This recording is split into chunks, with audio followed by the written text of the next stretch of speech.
വാഹനം റിവേഴ്സ് ഗിയറിലേക്ക് മാറ്റുമ്പോൾ പിറകിൽ തടസ്സങ്ങളൊന്നുമില്ലെങ്കിലും ഇതുപോലെ നിർത്താതെയുള്ള ബീപ്പ് ശബ്ദമാണ് കേൾക്കുന്നതെങ്കിൽ നിങ്ങളുടെ റിവേഴ്സ് സെൻസർ കംപ്ലൈന്റ് ആയിട്ടുണ്ട് എന്ന് മനസ്സിലാക്കുക. ഏതിനാണ് കംപ്ലൈന്റ് എന്ന് എങ്ങനെ മനസ്സിലാക്കാം എന്ന് നോക്കാം. വാഹനം സ്റ്റാർട്ട് ചെയ്യാതെ റിവേഴ്സ് ഗിയറിലേക്ക് മാറ്റി 30 സെക്കൻഡ് മുതൽ 1.5 മിനിറ്റ് സമയം കഴിഞ്ഞതിന് ശേഷം 2 സെൻസറുകളിലും തൊട്ടുനോക്കുക. കേടായ സെൻസറിൽ ചൂട് അനുഭവപ്പെടുന്നത് കാണാം. എന്റെ വാഹനത്തിന്റെ ഇടതുവശത്തെ സെൻസറാണ് കംപ്ലൈന്റ് ആയിട്ടുള്ളത്. വീട്ടിൽ ഉപയോഗിക്കുന്ന തെർമോമീറ്റർ ഉപയോഗിച്ച് ഒന്ന് ചെക്ക് ചെയ്തു നോക്കാം.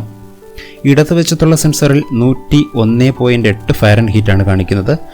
വലതുവശത്തെയുള്ള സെൻസറിൽ 94.7 ഫാരൻഹീറ്റുമാണ് കാണിക്കുന്നത്.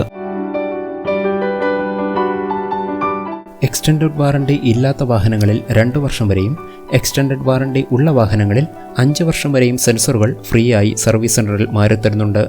വാറണ്ടി കഴിഞ്ഞ വാഹനങ്ങളിൽ സെൻസറിൻ്റെ 630 രൂപയും ലേബർ ചാർജും ചേർത്ത് ഏകദേശം 915 രൂപയോളമാകും.